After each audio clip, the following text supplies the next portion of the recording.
Good afternoon बच्चों। देखो पिछली क्लास में हमने कूलम्ब्स लॉ के काफ़ी सारे क्वेश्चन किए थे।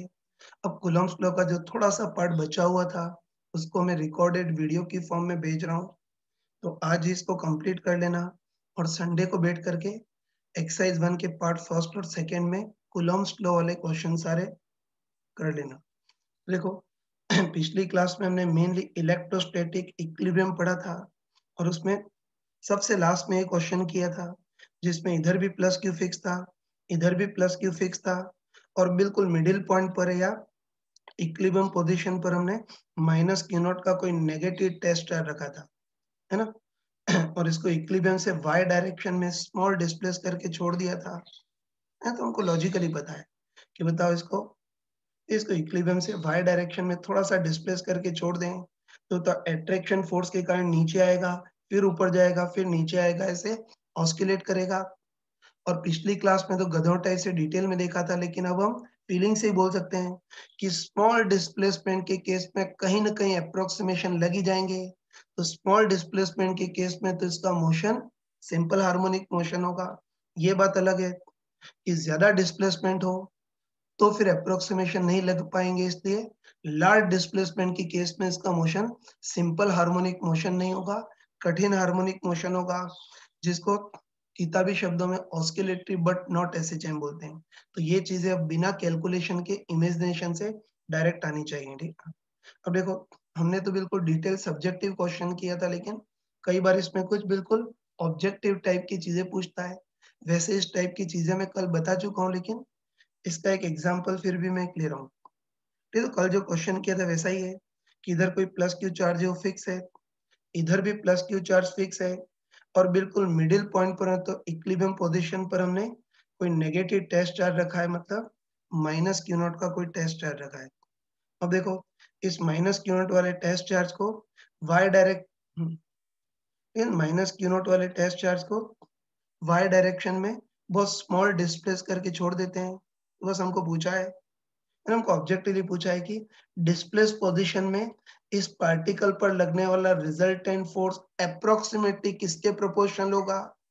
और दूसरा पूछा है कि इक्विलिब्रियम के रिस्पेक्ट में इसकी जो पोटेंशियल एनर्जी में चेंज होगा, वो अप्रोक्सीमेटली वाई पर किस टाइप से डिपेंड करेगा, वो देखना है ना? उसके लिए हमको 4 ऑप्शन दे रखे हैं। ठीक है, तो इसको सोच कर बताओ।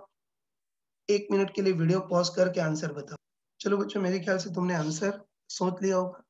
ठीक है, तो इसका आंसर ये है कि जो रिजल्टेंट फोर्स है, वो तो अप्रोक्सीमेटली माइनस वाई पे डिपेंड करेगा और इक्विलिब्रियम के रिस्पेक्ट में जो पोटेंशियल एनर्जी में चेंज है, वो अप्रोक्सीमेटली प्लस वाई स्क्वायर पे डिपेंड करेगी। तो चलो इसको कर लेते हैं, ठीक है? लेकिन अब हम गधों टाइप से पूरा डिटेल में नहीं करेंगे, अब बिल्कुल चालाकी से करेंगे। ठीक है, तो हमको दे रखा है कि ये प्लस क्यू के चार्ज फिक्स हैं। मिडिल पॉइंट पर ये इक्विलिब्रियम पोजीशन पर हमने माइनस क्यू नॉट का नेगेटिव टेस्ट चार्ज रखा है। अब देखो, अब इसको इक्विलिब्रियम से y जितना बहुत स्मॉल डिस्प्लेस करके छोड़ देते हैं। या तो हम बिना मैथमेटिक्स के लॉजिकली बोल सकते हैं कि इसको y डायरेक्शन में स्मॉल डिस्प्लेस करके छोड़ दें, तो अट्रैक्शन के कारण लौट करके वापस आएगा, फिर ऊपर जाएगा, फिर नीचे आएगा, ऐसे ऑस्किलेट करेगा, है ना? और देखो अब, है ना? अब हम बिना कैलकुलेशन के लिए हम सोच सकते हैं कि स्मॉल डिस्प्लेसमेंट के केस में कुछ न कुछ एप्रोक्सीमेशन लग ही जाएँगे। मतलब स्मॉल डिस्प्लेसमेंट के केस में इसका मोशन ऑलमोस्ट एसएचएम होगा। और बताओ, मोशन ऑलमोस्ट एसएचएम होगा, जो रिजल्टेंट फोर्स है वो माइनस एक्स पे डिपेंड करेगा। इस बार माइनस एक्स की जगह माइनस वाई ये शब्द यूज़ करेंगे। ये तो लॉजिकली सोच सकते हैं कि ऑस्किलेट तो करेगा, लेकिन स्मॉल डिस्प्लेसमेंट के केस में कुछ न कुछ एप्रोक्सीमेशन लग ही जाएँगे। तो स्मॉल डिस्प्लेसमेंट के केस में इसका मोशन ऑलमोस्ट एसएचएम होगा और मोशन एसएचएम होगा, तो resultant force proportional to minus x की जगह माइनस वाई आ जाएगा। ठीक है, तो जो रिजल्टेंट फोर्स है वो अप्रोक्सीमेटली माइनस वाई के प्रोपोर्शनल होगा। फिर इक्विलिब्रियम के रिस्पेक्ट में चेंज इन पोटेंशियल एनर्जी देखनी है, तो हमको अच्छे पता है कि स्मॉल डिस्प्लेसमेंट के केस में ऑलमोस्ट सिंपल हार्मोनिक मोशन करेगा और हमको पता है कि सिंपल हार्मोनिक मोशन में इक्विलिब्रियम के रिस्पेक्ट में इसकी जो चेंज इन पोटेंशियल एनर्जी होती है वो रफली हाफ के एक्स स्क्वायर की फॉर्म में होती है। मतलब इक्विलिब्रियम के रिस्पेक्ट में चेंज इन पोटेंशियल एनर्जी जो है वो एक्स स्क्वायर पे डिपेंड करेगी। एक्स स्क्वायर की जगह इस बार क्या शब्द यूज करेंगे, वाई स्क्वायर। तो आंसर ये होगा कि रिजल्टेंट फोर्स तो अप्रोक्सीमेटली माइनस वाई पे डिपेंड करेगा और चेंज इन पोटेंशियल जी है वो अप्रोक्सीमेटली प्लस वाई स्क्वायर पर डिपेंड करेगी। अब देखो इसी क्वेश्चन को चेंज करके अगला क्वेश्चन ले रहा हूँ।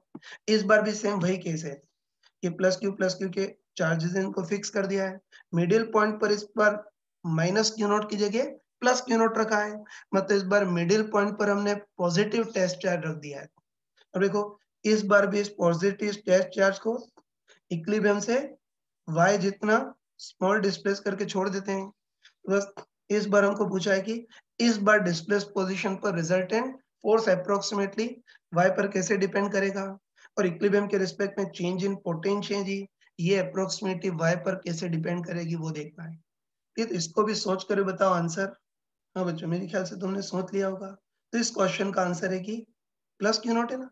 तो इस क्वेश्चन का आंसर है कि इस बार जो डिस्प्लेस पोजीशन पर रिजल्टेंट फोर्स है वो माइनस वाई की जगह अप्रोक्सीमेटली प्लस वाई पे डिपेंड करेगा। तो इंटीग्रेट करेंगे तो पोटेंशियल जी प्लस वाई स्क्वायर की जगह माइनस वाई स्क्वायर पे डिपेंड करेगी। तो इसको भी हम है ना एक तो गधोटाई से घिस करे कर सकते हैं। तो रिजल्टेंट फोर्स निकालो, y बहुत स्मॉल है तो L के कंपैरिजन में y को नेग्लेक्ट करो, ऐसे घिस करके तो आ जाएगा, लेकिन जरूरत नहीं, हम स्मार्टली सोचेंगे। है तो स्मार्टली सोच सकते हैं। बताओ मिडिल पॉइंट पर है ना, मिडिल पॉइंट पर प्लस क्यू नोट की जगह माइनस क्यू नोट का मतलब नेगेटिव टेस्ट चार्ज रखते हैं, है ना। प्लस क्यू नोट की जगह माइनस क्यू नोट का है कोई नेगेटिव टेस्ट चार्ज रखते हैं। तब तो अगर इसको डिस्प्लेस करके छोड़ देंगे तो ये लौट करके वापस आएगा, मतलब रिजल्टेंट फोर्स इक्विलिब्रियम की ओर होगा ना। तो छोड़ेंगे तो अट्रैक्शन के कारण वापस आएगा, ऑस्किलेट करेगा और स्मॉल डिस्प्लेसमेंट के केस में मोशन ऑलमोस्ट एसएचएम होगा। इसलिए जो रिजल्टेंट फोर्स होगा अप्रोक्सीमेटली माइनस वाई पे डिपेंड करेगा। अब ध्यान रखना कि इस बार इधर नेगेटिव की जगह पॉजिटिव टेस्ट चार्ज रखा है। तो तुम खुद बताओ कि नेगेटिव की जगह पॉजिटिव टेस्ट चार्ज रखा है तब भी फोर्स का मैग्नीट्यूड तो वही आएगा ना। ध्यान रखना कि नेगेटिव की जगह पॉजिटिव टेस्ट आ रखा है तब भी एक्सप्रेशन वही आएंगे। मतलब इस बार भी डिस्प्लेस पोजीशन पर रिजल्टेंट फोर्स का मैग्नीट्यूड तो उतना ही आएगा। बस एक ही डिफरेंस है कि बताओ इस बार इसके कारण भी रिपल्शन और इसके कारण भी रिपल्शन। तो बताओ इस बार भी रिजल्टेंट फोर्स का मैग्नीट्यूड तो उतना ही आएगा, लेकिन बताओ इस बार रिजल्टेंट फोर्स डिस्प्लेसमेंट के अलोंग लगेगा। बताओ इसको डिस्प्लेस ऊपर की ओर किया है और रिजल्टेंट फोर्स भी ऊपर की ओर ही लगेगा ना। तो ध्यान रखना कि रिजल्टेंट फोर्स का मैग्नीट्यूड तो उतना ही आएगा, लेकिन डायरेक्शन डिस्प्लेसमेंट की अलोंग होगा। मतलब पहले रिजल्टेंट फोर्स माइनस वाई पे डिपेंड करता था, तो इस बार resultant force approximately plus Y पे डिपेंड करेगा, है ना। मैग्नीट्यूड उतना ही, लेकिन बता इस बार इसको डिस्प्लेस भी ऊपर किया और रिजल्टेंट फोर्स भी ऊपर की ओर है, तो साइन माइनस की जगह प्लस आ जाएगा।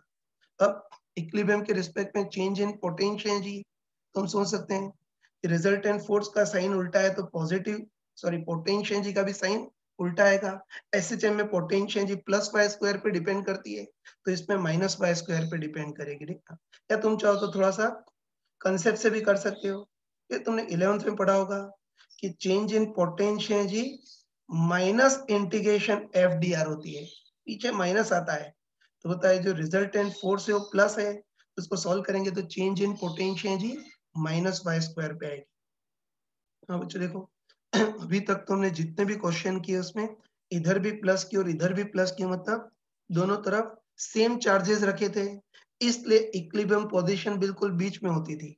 है तो ध्यान रखना कि अभी जितने भी क्वेश्चन किए थे इसे दोनों तरफ सेम चार्ज रखे रखे थे, इसलिए हम कॉमन सेंस से बोल सकते हैं कि इक्विलिब्रियम पोजीशन बिल्कुल बीच में आती थी। लेकिन अब कई बार ऐसे क्वेश्चन होते हैं जिसमें अलग अलग वैल्यूज के चार्ज रखते हैं, तो अब इक्विलिब्रियम पोजीशन किधर आएगी वो हमको निकालना पड़ेगा। तो चलो इसका एक क्वेश्चन ले रहा हूँ। तो ये देखो हमको दे रखा है कि इधर कोई प्लस क्यू चार्ज है, इसको भी फिक्स कर दिया है, और इधर कोई प्लस 4 क्यू चार्ज है, इसको भी फिक्स कर दिया है। और चलो दोनों की भी डिस्टेंस एल दे रखी है। तो बस हमको देखना है कि इस बार इक्विलिब्रियम पोजीशन किधर होगी, मतलब इस बार टेस्ट चार्ज को कहाँ रखें ताकि उस पर रिजल्टेंट फोर्स 0 हो जाए, वो देखना है। तो चलो सबसे पहले तुम कॉमन सेंस से बताओ कि बताओ इस बार इक्विलिब्रियम पोजीशन बीच में कहीं होगी या बाहर होगी। बीच में कहीं होगी। देखा हम लॉजिकली सोच सकते हैं कि इस बार इक्विलिब्रियम पोजीशन बाहर तो हो ही नहीं सकती है। चलो एक बार देखते हैं।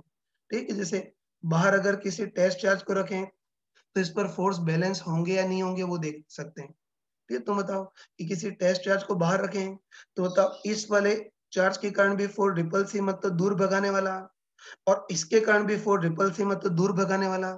तो बताओ यहाँ तो दोनों फोर्सेस जुड़ रहे हैं, कैंसल नहीं हो सकते, इसलिए इक्विलिब्रियम पोजीशन इधर नहीं आ सकती और वैसे इधर भी नहीं आ सकती। बताओ इधर भी अगर कोई भी टेस्ट चार्ज रखेंगे तो इस चार्ज के कारण भी फोर्स रिपल्सिव और उसके कारण भी रिपल्सिव, यहाँ भी दोनों फोर्स जुड़ रहे हैं, कैंसल नहीं हो सकते, है ना?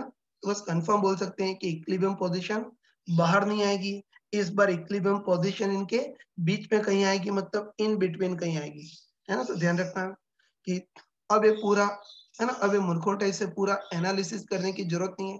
आगे डायरेक्ट ध्यान रखना कि अगर सेम साइन के चार्जेस हों तो इक्विलिब्रियम पोजीशन बीच में कहीं आती है ना? ध्यान रखना कि दोनों चार्जेस सेम साइन के हों तो इक्विलिब्रियम पोजीशन बीच में कहीं आती है।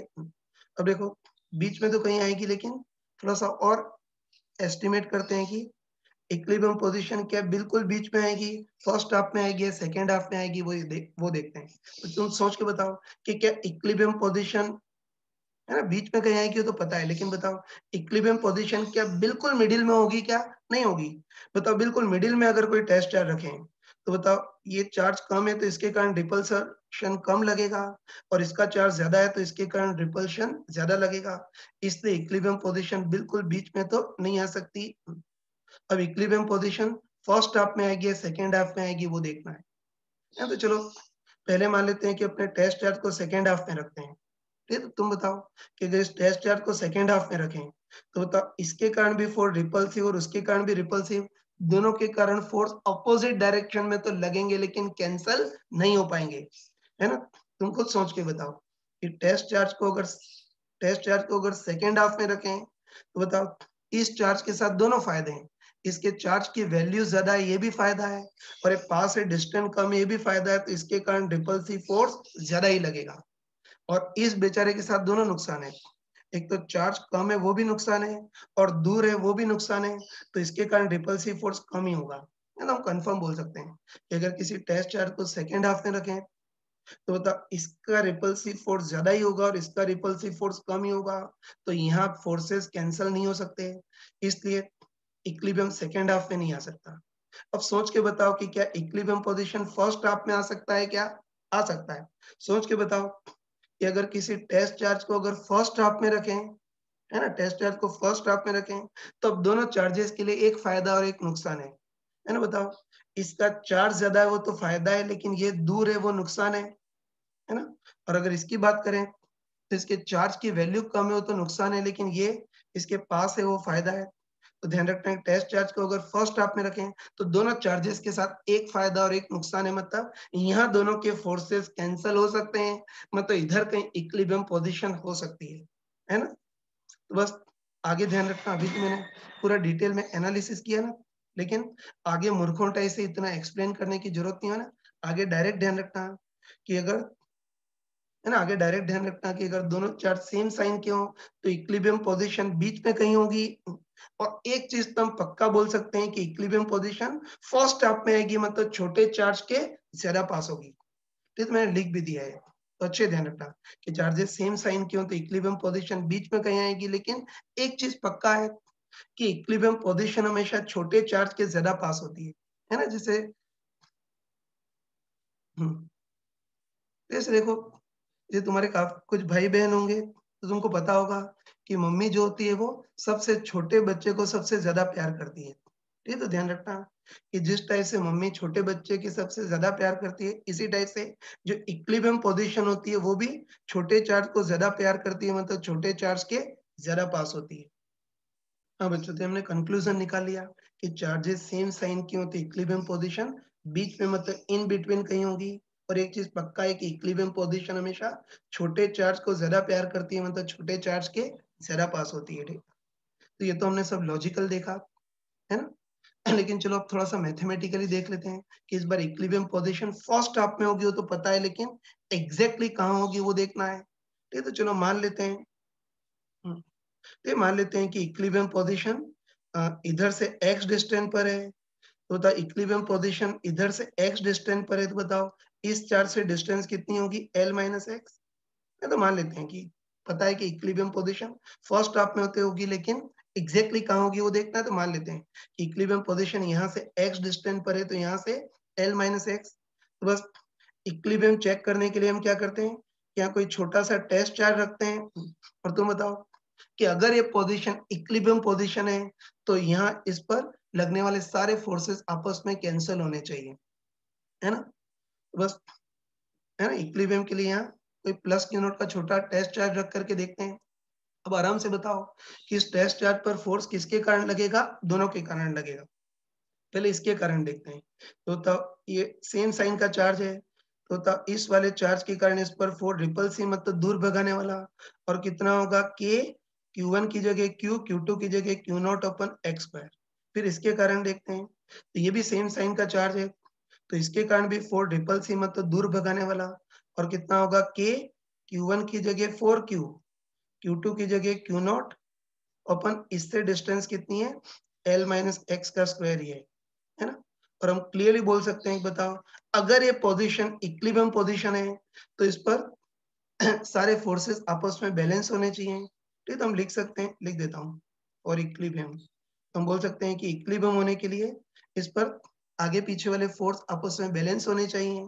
तो बताओ आगे की ओर कितना लग रहा है, K Q Q not upon x square, और पीछे की ओर कितना लग रहा है, के 4q Q not upon L minus X का स्क्वायर, है ना? इसको ढंग से सॉल्व करेंगे तो के क्यू क्यू नॉट से के क्यू क्यू नॉट कैंसिल हो जाएगा। ऐसे क्रॉस मल्टीप्लाई करेंगे, क्रॉस मल्टीप्लाई करेंगे तो हमारे पास कितना आ जाएगा, लिख देता हूँ, क्रॉस मल्टीप्लाई करेंगे तो हमारे पास कितना आ जाएगा, 4x square equal to L minus X का स्क्वायर, दोनों अंडर रूट करते हैं, अंडर रूट करेंगे तो 2x equal to L minus X, तो 3x इक्वल टू एल, तो x equal to L by 3, बस x equal to L by 3 मतलब इक्विलिब्रियम पोजीशन यहाँ से l बाई 3 डिस्टेंस पर होगी, तो इधर से डिस्टेंस कितनी हो जाएगी, l माइनस एक्स, मतलब l माइनस एल बाई 3 मतलब 2l बाई 3। तो तुम खुद बताओ कि इक्विलिब्रियम पोजीशन छोटे चार्ज के ज्यादा पास आ गई ना, मैथमेटिक्स ने बता दिया, ठप्पा लग गया, इक्विलिब्रियम पोजीशन हमेशा छोटे चार्ज के ज्यादा पास होती है। अब देखो, ये तो हमने सीधे साधे बच्चों टाइप से कर लिया, लेकिन कई लोगों में डेढ़ बुद्धि होती है, तो कुछ जरूरत से ज्यादा ही दिमाग लगा देते हैं, ठीक है? तो कई लोग ऐसा करते हैं कि 4x square equal to L minus X का होल स्क्वायर है, ठीक है? तो इसको सॉल्व, या चलो ऐसा लिख देता हूँ, मैं उल्टा लिख देता हूँ, कोई पाप थोड़ी है, उल्टा लिख देता हूँ कि एल माइनस एक्स का square equal to 4x square था ना, तो वही दोनों अंडर रूट करते हैं तो क्या लिखेंगे, L minus X equal to plus minus 2x लिखते हैं, है ना? मतलब 9-10 में पढ़ा होगा, जैसे एक्स स्क्वायर इक्वल टू 9 है तो x equal to plus minus 3 होता है ना, वैसे यहाँ भी यही करते हैं कि एल माइनस एक्स का square equal to 4x square है, तो L minus X equal to plus minus 2x, है ना? तो इसमें दोनों सॉल्यूशन लेते हैं, तो बताओ दो केसेस हो सकते हैं, एक तो L minus X equal to 2x हो सकता है, और एक L minus X equal to minus 2x हो सकता है। इसको अगर सॉल्व करेंगे तो x equal to L by 3, ये तो मीनिंगफुल सॉल्यूशन आएगा, लेकिन इसको अगर सॉल्व करेंगे, है ना, इसको अगर इधर ट्रांसफर करेंगे तो minus X equal to L, तो x equal to minus L, x equal to minus L मतलब इक्विलिब्रियम पोजीशन आगे होने की जगह इसके पीछे होगी। तो बताओ क्या इसके पीछे मतलब आउटसाइड पोजीशन पर इक्विलिब्रियम हो सकता है क्या, नहीं हो सकता है? ठीक है, तो ध्यान रखना कि ये वाला सॉल्यूशन लॉजिकली ही रिजेक्ट हो गया, है ना? नॉनसेंस सॉल्यूशन इसलिए आ रहा है क्योंकि मैथमेटिक्स बहुत स्मार्ट तो होती है, लेकिन कई बार मैथमेटिक्स अंधी होती है, ठीक है? वो ये नहीं देखती कि हमको फोर्स इस साइड निकालना है उस साइड, तो ध्यान रखना कि दोनों सॉल्यूशन आ गए, है ना? लेकिन हम इंसान है, लॉजिकली सोच सकते हैं कि x equal to minus L का मतलब है कि इक्विलिब्रियम आगे होने की जगह इधर पीछे होगी, तो आउटसाइड इक्विलिब्रियम हो ही नहीं सकती, इसलिए ये सॉल्यूशन लॉजिकली रिजेक्टेड हो गया, यही सही है। बस 10 बातों की एक ही बात बता रहा हूँ कि बुद्धि लगाओ, लेकिन डेढ़ बुद्धि मत लगाओ। अरे इसमें कई मूर्ख लोग पूछते हैं कि यहाँ पॉजिटिव टेस्ट चार्ज ही क्यों रखा, नेगेटिव टेस्ट चार्ज क्यों नहीं रखा? श्रद्धा हो तो तुम नेगेटिव टेस्ट चार्ज भी रख सकते हो, उस केस में भी सेम वही के वही आंसर आएंगे। अभी ऐसे रिपल्सिव फोर्स आपस में बैलेंस हुए थे, अगर नेगेटिव टेस्ट चार्ज रखेंगे तो इस पर एट्रैक्टिव फोर्स आपस में बैलेंस हो जाएंगे। हाँ बच्चों, तो ऐसे मान लेते हैं कि इक्विलिब्रियम पर हमने पॉजिटिव टेस्ट चार्ज रखा है।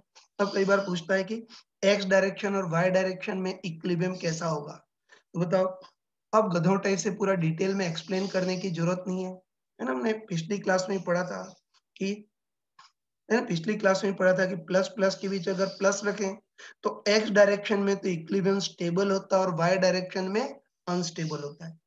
तो ये कह सकते। चलो आगे बढ़ रहा हूँ यार। तो देखो अभी जो क्वेश्चन था उसमें तो दोनों पॉजिटिव चार्ज थे, लेकिन अब मान लेते हैं कि अपोजिट साइन के चार्ज हो तो इक्विलिब्रियम पोजीशन कैसे निकालेंगे वो देखते हैं। तो इसका एक क्वेश्चन ले रहा हूँ। तो देखो इस बार हमको दे रखा है कि इधर तो प्लस क्यू का चार्ज है, लेकिन इधर हमने -4q का चार्ज रखा है। तो पहले सेम साइन के थे लेकिन इस बार अपोजिट साइन के, तो वही इधर तो प्लस क्यू रखा है लेकिन इधर -4q का चार्ज रखा है। दोनों को फिक्स कर दिया है और दोनों के बीच डिस्टेंस l है। तो बस हमको देखना है कि इस बार इक्विलिब्रियम पोजीशन किधर होगी, मतलब इस बार टेस्ट चार्ज को कहाँ रखें ताकि उस पर सारे फोर्सेस आपस में कैंसिल हो जाएं। ठीक, तो चलो एक बार थोड़ा लॉजिकली सोचते हैं, है ना। तो सबसे पहले तुम सोच के बताओ कि इस बार अपोजिट साइन के चार्जेस रखें, तो बताओ इस बार इक्विलिब्रियम पोजीशन बीच में कहीं होगी या आउटसाइड होगी, है ना। तो एक बार चेक कर सकते हैं। देखो स्मार्ट पर्सन तो ऑब्जर्वेशन से ही देख सकता है कि अपोजिट साइन के चार्ज रखें तो इस बार इक्विलिब्रियम पोजीशन बीच में नहीं होगी, बाहर होगी। लेकिन एक बार गधोटाई से चेक कर लेते हैं। ठीक है, सबसे पहले देखते हैं कि इक्विलिब्रियम पोजीशन बीच में हो सकती है या नहीं हो सकती है, वो देखते हैं।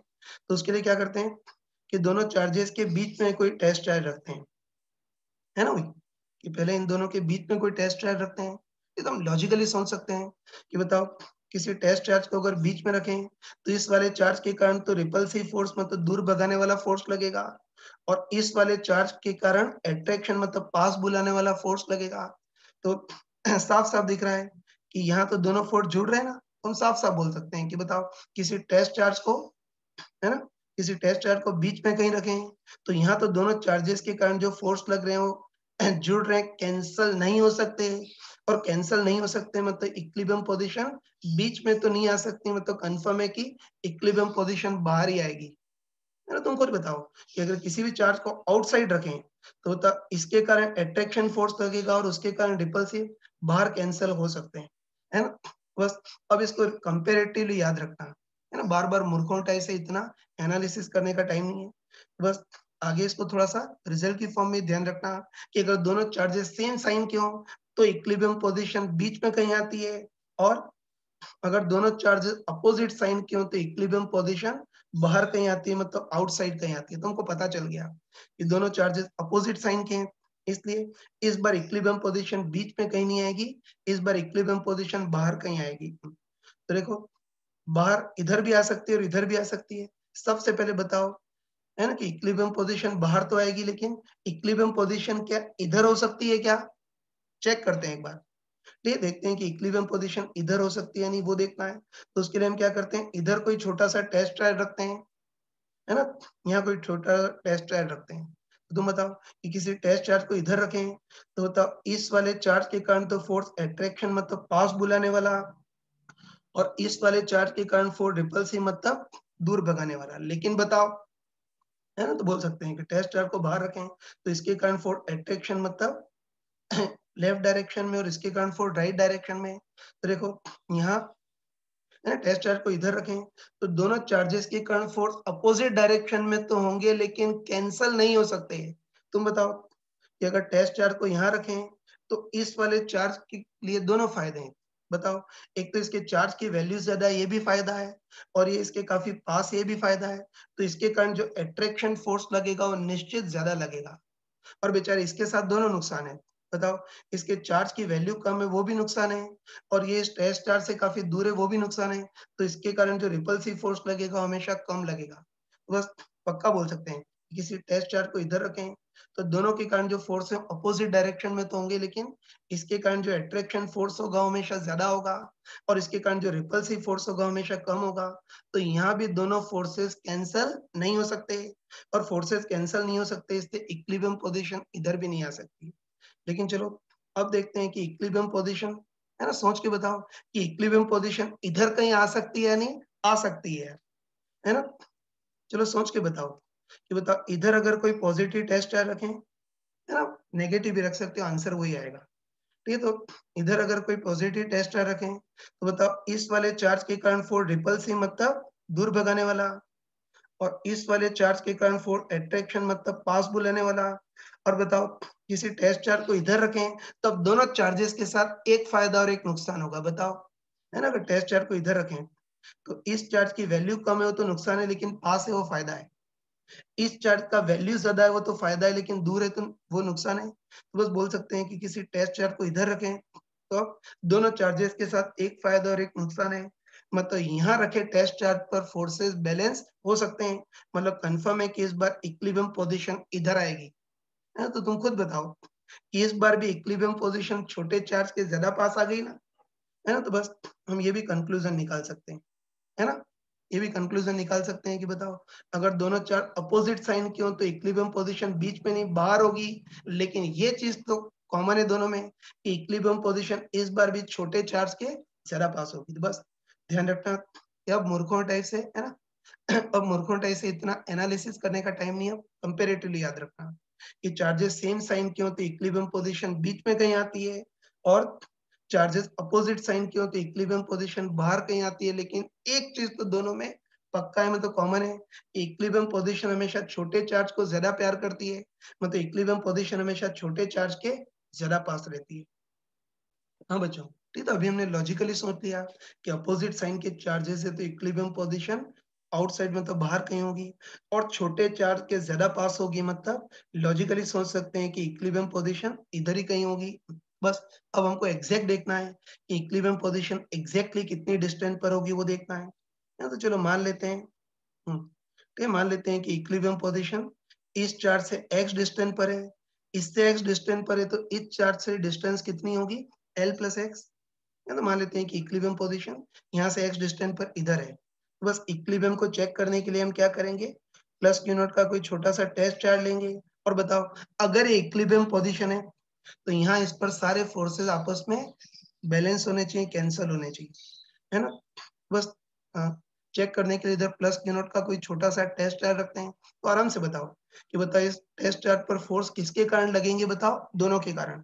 चलो पहले इसके कारण देखते हैं, ठीक है।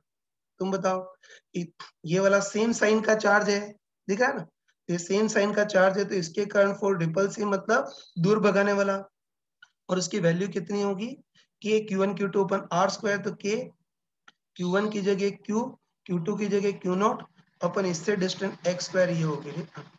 और अब चलो इसके कारण देखते हैं, ठीक है ना। तुम खुद बताओ, ये और ये अपोजिट चार्ज है ना, तो होता है अपोजिट साइन का चार्ज है, इससे बताओ इस वाले चार्ज के कारण फोर्स अट्रैक्शन मतलब पास बुलाने वाला है, तो अपोजिट साइन का इसलिए इसके कारण फोर्स अट्रैक्शन मतलब पास बुलाने वाला, और इसके कारण फोर्स कितना लगेगा वो भी के Q1 Q2 upon are square, के Q1 की जगह 4Q, Q2 की जगह Q नॉट, अपन इससे डिस्टेंस कितनी है L प्लस एक्स का स्क्वायर ही है।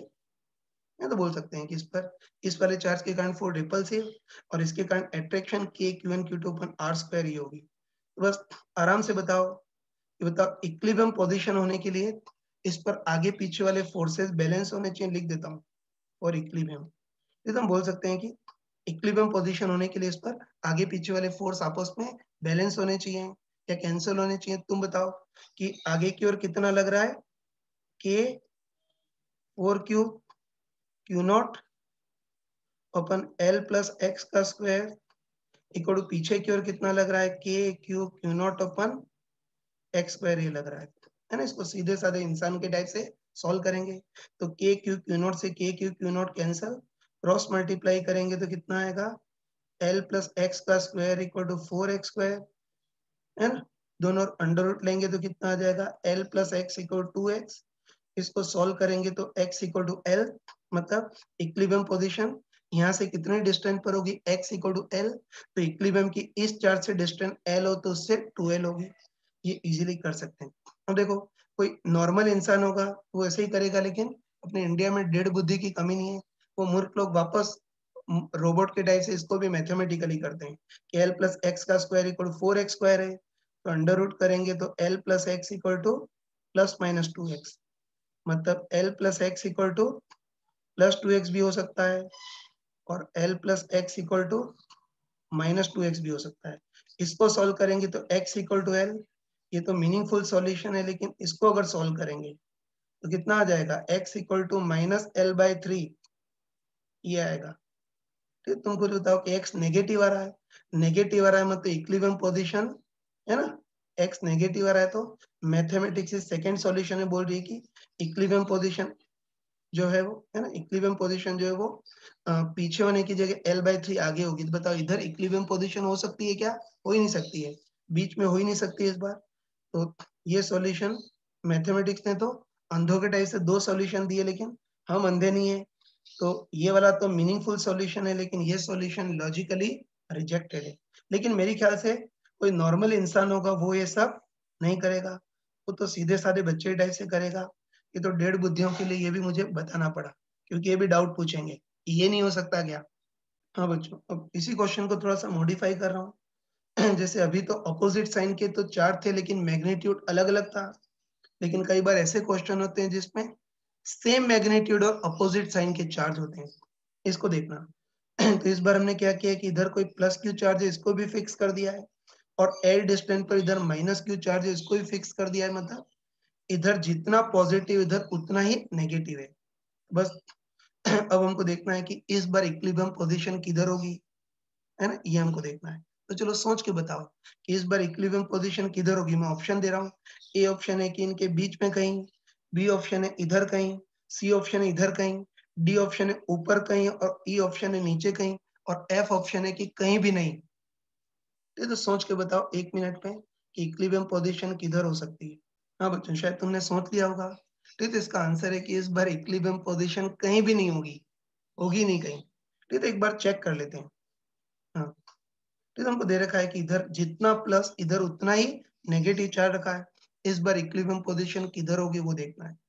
तो सबसे पहले बताओ इक्विलिब्रियम पोजीशन बीच में कहीं होगी क्या? बिल्कुल नहीं होगी। हमने यही देख लिया था कि अपोजिट साइन के चार्ज हो तो इक्विलिब्रियम पोजीशन बीच में तो कहीं हो ही नहीं सकती है, बाहर ही होगी।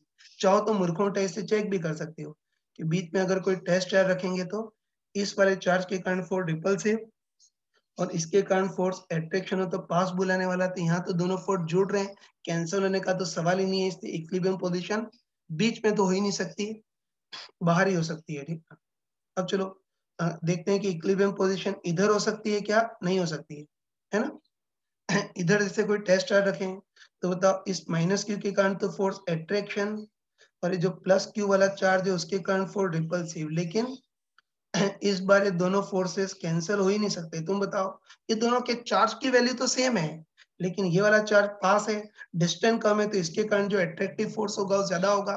इसका भी चार्ज तो उतना ही है, लेकिन डिस्टेंस ज्यादा है तो रिपल्सिव फोर्स कम होगा।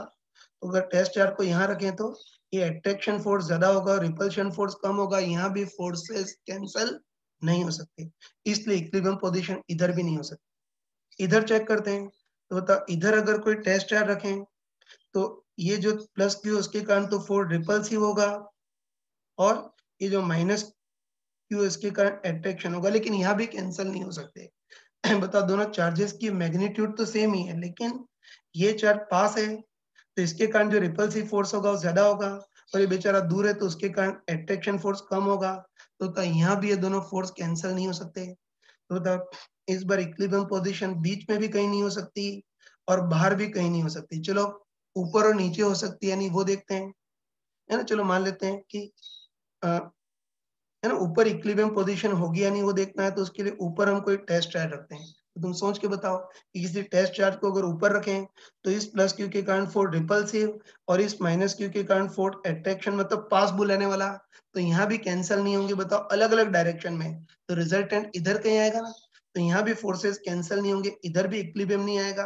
और अगर किसी टेस्ट चार्ज को यहाँ रखें तो इसके कारण फोर्स रिपल्सिव और इसके कारण अट्रैक्टिव, इस बार भी फोर्स अलग अलग डायरेक्शन में लग रहे हैं, कैंसिल होने का सवाल ही नहीं है। इस बार भी रिजल्टेंट इधर ही कहीं आएगा। बस तुम खुद बताओ कि इस बार टेस्ट चार्ट पर कहीं भी फोर्स बैलेंस नहीं हो रहा ना, इसलिए हम बोल सकते हैं कि इस बार इक्विलिब्रियम पोजीशन बीच में भी नहीं होगी, राइट में भी नहीं होगी, लेफ्ट में भी नहीं होगी, ऊपर भी नहीं होगी और नीचे भी नहीं होगी। तो इस बार कहीं भी इक्विलिब्रियम पोजीशन नहीं होगी। तो इस बार नो इक्विलिब्रियम, कोई इक्विलिब्रियम पोजीशन नहीं होगी, है ना। या इसको दूसरे दृष्टिकोण से ऐसे देख सकते हैं, बताओ इस बार इधर जितना पॉजिटिव उतना ही नेगेटिव है। और देखो आगे तुम पढ़ोगे, है ना, आगे इस इलेक्ट्रोस्टैटिक में पढ़ोगे कि जितना पॉजिटिव उतना ही नेगेटिव हो, तो प्लस क्यू और माइनस क्यू का जो जोड़ा होता है उसको डायपोल बोलते हैं। और डायपोल वाले पार्ट में पढ़ेंगे कि डायपोल में कहीं भी इक्विलिब्रियम पोजीशन नहीं आता है, मतलब डायपोल में किसी भी पॉइंट पर इलेक्ट्रिक फील्ड जीरो नहीं होता है, तो चार्जेस पर फोर्स भी कभी जीरो नहीं होगा। इससे डायपोल के केस में कहीं भी इक्विलिब्रियम पोजीशन नहीं आती है। तो इसका बिल्कुल परफेक्ट आंसर होगा कि इस बार इक्विलिब्रियम पोजीशन कहीं होगी नहीं। या फिर भी अगर कोई जबरदस्ती तुमको पिन चुभा चुभा कर पूछे कि बता इक्विलिब्रियम कहाँ होगा, तो फिर मूर्खों टाइप से बोल देंगे कि इक्विलिब्रियम इनफाइनाइट पे होगा, मतलब भगवान के पास होगा। बाकी किसी भी फाइनाइट डिस्टेंस पर इक्विलिब्रियम नहीं आएगा। हाँ बच्चों देखो, अब हम इक्विलिब्रियम का एक लास्ट लॉजिकल क्वेश्चन लेते हैं।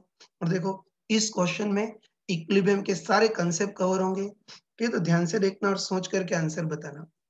देखो इस बार हमको दे रखा है कि दो इन्फिनिटी लॉन्ग चार्ड वायर है ना भाई? दो इन्फिनिटी लॉन्ग चार्ड वायर है। इन्फिनिटी लॉन्ग है मतलब ऊपर भी इन्फिनिट और नीचे भी इन्फिनिट तक फैले हुए हैं, और दोनों आइडेंटिकल है, मतलब दोनों पर चार्ज एग्जैक्टली बराबर है। तो सबसे पहले इक्विलिब्रियम पोजीशन देखनी है।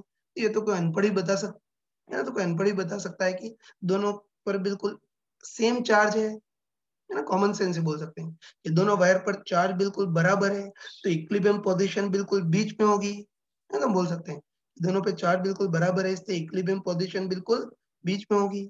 और ध्यान रखना यही नहीं, इनफैक्ट इस लाइन में जितने भी पॉइंट होंगे सब इक्विलिब्रियम होंगे। तुम खुद बताओ कि ये जो वायर है वो ऊपर और नीचे इनफाइनाइट तक फैले हुए हैं, तो बताओ इस पॉइंट और इस पॉइंट में कोई डिफरेंस होगा क्या? नहीं होगा। इस पॉइंट के भी ऊपर भी इनफाइनाइट है और नीचे भी इनफाइनाइट है, और इस पॉइंट के भी ऊपर और नीचे दोनों और इनफाइनाइट है। ठीक है, तो ध्यान रखना कि इस बार केवल यही पॉइंट नहीं, इनफैक्ट मिडिल पॉइंट से पास होने, है ना, यही पॉइंट नहीं, इनफैक्ट इस लाइन में जितने पॉइंट होंगे सब इक्विलिब्रियम पोजीशन होंगी। तो देखो, इस बार हमने क्या किया है कि इक्विलिब्रियम पोजीशन पर कोई पॉजिटिव टेस्ट चार्ज रखा है, मतलब कोई प्लस क्यू नॉट का टेस्ट चार्ज रखा है। इस वाली डायरेक्शन को एक्स डायरेक्शन, वायर के पैरेलल ये वाली डायरेक्शन को वाई डायरेक्शन, और वर्टिकली ऊपर वाली जो डायरेक्शन है उसको जेड डायरेक्शन। बताओ, वर्टिकली ऊपर वाली डायरेक्शन को हम डॉट से रिप्रेजेंट करते हैं ना, तो कहने की जरूरत नहीं है कि एक्स, वायर के अलोंग जो डायरेक्शन है वो वाई, और वर्टिकली ऊपर वाली जो डायरेक्शन है ना, या आउटसाइड द पेज वाली जो डायरेक्शन है उसको हम जेड डायरेक्शन बोल रहे हैं। तो बस हमको पूछा है कि इस चार्ज को अगर एक्स डायरेक्शन में डिस्प्लेस करें तो ये इक्विलिब्रियम किस टाइप का होगा। ऐसे अगर चार्ज को वाई डायरेक्शन में स्मॉल डिस्प्लेस करें तो इक्विलिब्रियम किस टाइप का होगा। और इस पार्टिकल को ऊपर की ओर मतलब जेड डायरेक्शन में डिस्प्लेस करें तो ये इक्विलिब्रियम किस टाइप का होगा वो देखना है ना। एक्स और जेड में किस डायरेक्शन में इक्विलिब्रियम स्टेबल होगा, किस डायरेक्शन में इक्विलिब्रियम अनस्टेबल होगा, और किस डायरेक्शन में इक्विलिब्रियम न्यूट्रल होगा वो देखना है। तो 1 मिनट के लिए वीडियो पॉज करना और सोच करके आंसर बताओ। हाँ बच्चों, शायद तुमने सोच लिया होगा। ठीक है, तो इसका आंसर ये है कि एक्स डायरेक्शन में इक्विलिब्रियम स्टेबल होगा, वाई डायरेक्शन में इक्विलिब्रियम न्यूट्रल होगा, और जेड डायरेक्शन या पेज के परपेंडिकुलर जो डायरेक्शन है उस डायरेक्शन में इक्विलिब्रियम अनस्टेबल होगा। चलो एक बार कर लेते हैं।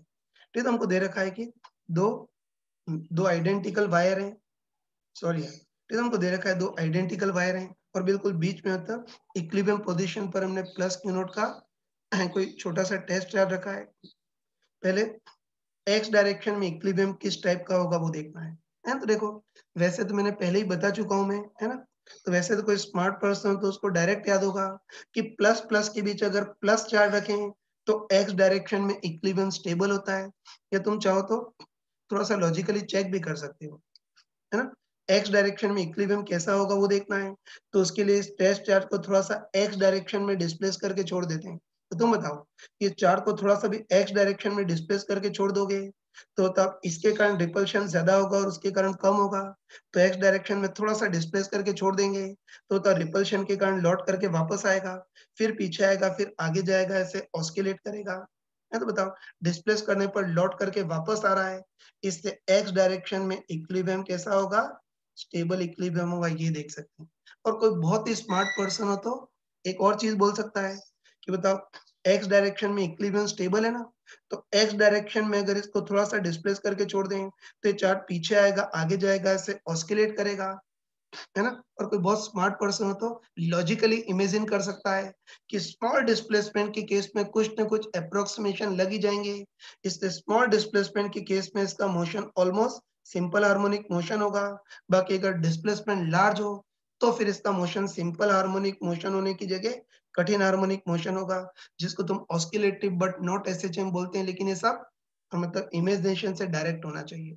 चलो, ये तो एक्स डायरेक्शन का आ गया। ठीक है, अब हमको देखना है कि वाई डायरेक्शन में इक्विलिब्रियम कैसा होगा, वो देखना है। ठीक है, तो उसके लिए हम क्या करते हैं, इसको वाई डायरेक्शन में डिस्प्लेस करके करके देखते हैं, है ना? अगर वापस आता है तो स्टेबल, दूर भाग जाता है तो अनस्टेबल, और आलसी की तरह वहीं के वहीं पड़ा रहता है तो न्यूट्रल।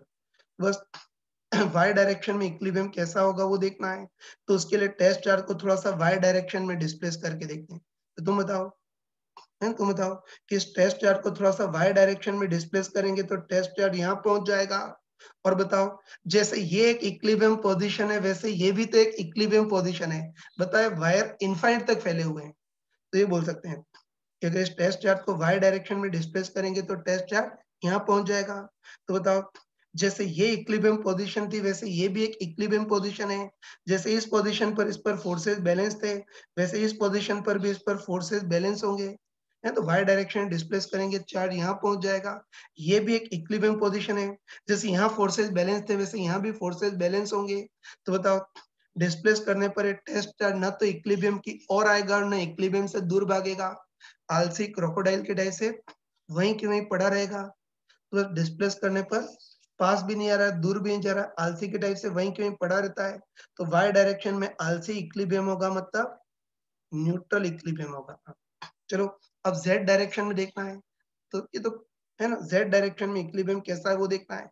ये तो कोई कॉमन सेंस से बता सकता है कि ज़ेड डायरेक्शन में अनस्टेबल होगा, चेक कर सकते हो। ज़ेड डायरेक्शन में इक्विलिब्रियम देखना है तो उसके लिए अब इस चार्ज को ज़ेड डायरेक्शन मतलब वर्टिकली ऊपर की ओर डिस्प्लेस करके देखते हैं। ये तो कोई कॉमन सेंस बता सकता है। इसको थोड़ा-सा भी वर्टिकली ऊपर की ओर डिस्प्लेस करेंगे, तो रिपल्शन के कारण ऊपर की ओर भाग जाएगा, और थोड़ा-सा भी वर्टिकली अंदर की ओर डिस्प्लेस करेंगे तो अंदर की ओर भाग जाएगा। तो ज़ेड डायरेक्शन में इक्विलिब्रियम अटका हुआ इक्विलिब्रियम है, मतलब अनस्टेबल इक्विलिब्रियम है, ये बोल सकते हैं। हाँ बच्चों, सेम क्वेश्चन में थोड़ा-सा चेंज कर रहा हूँ, तो सेम वही क्वेश्चन है। इस बार भी इनफाइनिटी लॉन्ग चार्ज वायर है, जिसमें हर एक पर सेम पॉजिटिव चार्ज है ना? तो देखो, पिछले क्वेश्चन में तो इक्विलिब्रियम पोजीशन पर पॉजिटिव टेस्ट चार्ज मतलब प्लस q नॉट रखा था, लेकिन इस क्वेश्चन में इक्विलिब्रियम पोजीशन पर नेगेटिव टेस्ट चार्ज रखा है, मतलब माइनस q नॉट रखा है। बस इस बार हमको देखना है कि इस बार x, y और z डायरेक्शन में इक्विलिब्रियम किस टाइप का होगा वो देखना है ना? 1 मिनट के लिए वीडियो पॉज़ करके आंसर बताओ। हाँ बच्चों, मेरे ख्याल से तुमने सोच लिया होगा। तो इसका आंसर है कि अगर नेगेटिव टेस्ट चार्ज रखें, तो x डायरेक्शन में इक्विलिब्रियम अनस्टेबल, y डायरेक्शन में न्यूट्रल और z डायरेक्शन में इक्विलिब्रियम स्टेबल होगा। है ना? इसको भी कर लेते हैं। तो देख लो, ठीक है, हमको दे रखा है कि इनफाइनिटी लॉन्ग पॉजिटिवली चार्ज वायर है। इक्विलिब्रियम में बिल्कुल बीच वाली पोजीशन पर इस बार नेगेटिव टेस्ट चार्ज मतलब माइनस q नॉट का टेस्ट चार्ज रखा है। अब सबसे पहले एक्स डायरेक्शन में इक्विलिब्रियम कैसा होगा वो देखना है। तो देखो, वैसे तो हम कल ही पढ़ चुके हैं, है ना? ये हम कल ही पढ़ चुके हैं। बताओ, प्लस प्लस के बीच अगर माइनस रखें तो एक्स डायरेक्शन में इक्विलिब्रियम अनस्टेबल होगा, है ना? तो हमको हमको लॉजिकली पता है कि बताओ, पहले एक्स डायरेक्शन की बात करें ना, तो हम लॉजिकली बोल सकते हैं कि बताइए, नेगेटिव टेस्ट चार्ज को बिल्कुल बीच में अटका कर रखें तब तो जैसे तैसे इक्विलिब्रियम में रहेगा, लेकिन थोड़ा सा भी आगे की ओर डिस्प्लेस करेंगे तो इससे चिपक जाएगा, और थोड़ा सा भी पीछे की ओर डिस्प्लेस करेंगे तो इससे चिपक जाएगा। तो इस बार एक्स डायरेक्शन में इक्विलिब्रियम अटका होगा, मतलब अनस्टेबल इक्विलिब्रियम होगा, है ना? ऐसे वाई डायरेक्शन में देखना है, ये तो पता है कि वाई डायरेक्शन में न्यूट्रल इक्विलिब्रियम होगा, है ना? वाई डायरेक्शन में इक्विलिब्रियम देखना है, तो उसके लिए टेस्ट चार्ज को थोड़ा-सा वाई डायरेक्शन में डिस्प्लेस करते हैं। तो बताओ, वाई डायरेक्शन में डिस्प्लेस करेंगे तो टेस्ट चार्ज यहाँ पहुँच जाएगा। तो बताओ, जैसे ये एक इक्विलिब्रियम पोज़ीशन थी, वैसे ये भी एक इक्विलिब्रियम पोज़ीशन है। जैसे यहाँ फोर्सेस बैलेंस थे, वैसे यहाँ भी फोर्सेस बैलेंस होंगे। तो द डिस्प्लेस पोज़ीशन में रिजल्टेंट फोर्स 0 ही होगा। तो डिस्प्लेस करने पर ना तो इक्विलिब्रियम की ओर आएगा और ना इक्विलिब्रियम से दूर जाएगा। आलसी की तरह वहीं के वहीं पड़ा रहेगा, इसलिए वाई डायरेक्शन में इक्विलिब्रियम न्यूट्रल इक्विलिब्रियम है। अब जेड डायरेक्शन में देखना है तो हमको लॉजिकली पता है कि बताओ, प्लस प्लस के बीच माइनस रखें, तो जो परपेंडिकुलर एक्सिस होता है उसके अबाउट उस है ना, परपेंडिकुलर जो एक्सिस होता है उसमें इक्विलिब्रियम स्टेबल होता है। इसको चेक भी कर सकते हैं, है ना। जेड डायरेक्शन में इक्विलिब्रियम देखना है तो उसके लिए इस टेस्ट चार्ज को थोड़ा-सा जेड डायरेक्शन में डिस्प्लेस करते हैं, मतलब थोड़ा-सा ऊपर की ओर डिस्प्लेस करते हैं। तो इसको थोड़ा-सा भी ऊपर की ओर डिस्प्लेस करेंगे, तब भी अट्रैक्शन के कारण लौट करके वापस आएगा, और अंदर की ओर डिस्प्लेस करेंगे तब भी अट्रैक्शन के कारण लौट करके वापस आएगा। तो जेड डायरेक्शन या प्लेन के जो परपेंडिकुलर डायरेक्शन है उसमें इक्विलिब्रियम स्टेबल इक्विलिब्रियम होगा, है ना। और कोई स्मार्ट पर्सन हो तो यहाँ भी वही चीज सोच सकता है, तो जेड डायरेक्शन में इक्विलिब्रियम स्टेबल है ना, तो द स्टेबल इक्विलिब्रियम से अगर डिस्प्लेस करके छोड़ देंगे तो पार्टिकल लौट करके वापस आएगा, फिर बाहर जाएगा, फिर अंदर जाएगा, ऐसे ऑस्किलेट करेगा। और बिना कैलकुलेशन के हम मतलब लॉजिकली इमेजिन कर सकते हैं, स्मॉल डिस्प्लेसमेंट के केस में इसका मोशन ऑलमोस्ट एसएचएम होगा, लार्ज डिस्प्लेसमेंट के केस में इसका मोशन सिंपल हार्मोनिक मोशन होने की जगह कठिन हार्मोनिक मोशन होगा, जिसको तुम लोग ऑस्किलेटिव बट नॉट एसएचएम बोलते हो। लेकिन एक्स और वाई डायरेक्शन में अगर डिस्प्लेस करें तो मोशन एसएचएम नहीं होगा, क्योंकि उसमें एक्स और वाई में इक्विलिब्रियम अनस्टेबल या न्यूट्रल है। कई लोग बोलते हैं कि इसमें ग्रेविटेशन फोर्स mg का क्या हुआ, तो ये मैंने पिछली क्लास में बताया था ना, मैंने पिछली क्लास में बताया था कि इलेक्ट्रोस्टैटिक के क्वेश्चन में कुछ भी नहीं कहा जाए तो बाय डिफॉल्ट ग्रेविटेशन फोर्स को नेग्लिजिबल मानते हैं, और उसकी मैंने बिल्कुल सही हिंट बताई थी कि इलेक्ट्रोस्टैटिक के किसी भी क्वेश्चन में लास्ट में ब्रैकेट में g इक्वल टू 10 मीटर पर सेकेंड स्क्वायर ऐसा दे रखा हो, समझ जाना कि हमको ग्रेविटेशन फोर्स mg को कंसीडर करना है, और अगर ये नहीं लिखा है तो फिर बाय डिफॉल्ट यही मानेंगे कि mg फोर्स को इग्नोर करना है, नेग्लेक्ट करना है। हाँ बच्चों देखो, अभी हमने इक्विलिब्रियम पे बेस्ड सारे टाइप के क्वेश्चन कर लिए। अब देखो अब इस इलेक्ट्रोस्टैटिक में कई बार कुछ मैकेनिक्स पे बेस्ड क्वेश्चन भी आते हैं, जिसमें रस्सी की टेंशन, mg, इन सारे फोर्सेस का भी यूज होता है। ठीक है, तो इसका एक कॉमन एग्जांपल ले रहा हूँ, एक एग्जांपल ले रहा हूँ, लेकिन ये चीजें घुमा फिरा करके कई बार पूछी जाती हैं, है ना, ध्यान से देखना। तो देखो इस पर हमको दे रखा है कि दो आइडेंटिकल धागे हैं, इस धागे की लेंथ भी एल ही और इसकी भी एल ही है। ठीक है, इन दो आइडेंटिकल धागों से हमने दो आइडेंटिकल पेंडुलम लटका दिए हैं, है ना।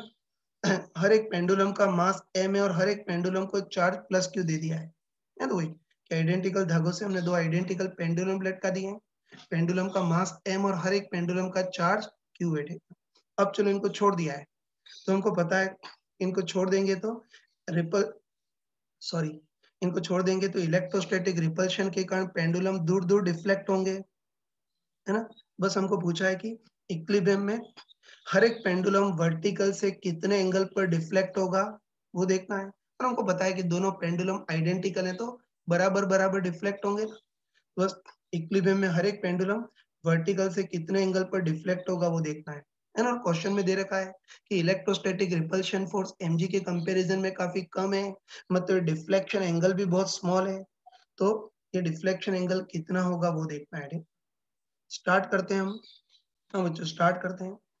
जैसे हमको पता है कि छोड़ने पर रिपल्शन के कारण दूर दूर सेट हो जाएंगे, तो चलो मान लेते हैं कि इक्विलिब्रियम में हर एक पेंडुलम वर्टिकल से थीटा एंगल डिफ्लेक्ट हो रहा है, तो कितना एंगल डिफ्लेक्ट होगा वो देखना है। बस तुम खुद ही बताओ कि ये पूरा सिस्टम इक्विलिब्रियम पे आकर के रुक गया है ना, खुद बताओ कि दोनों पेंडुलम इक्विलिब्रियम पे आकर के रुक गए हैं, तो बस इक्विलिब्रियम के लिए किसी भी एक पेंडुलम पर फोर्सेस को बैलेंस कर सकते हैं।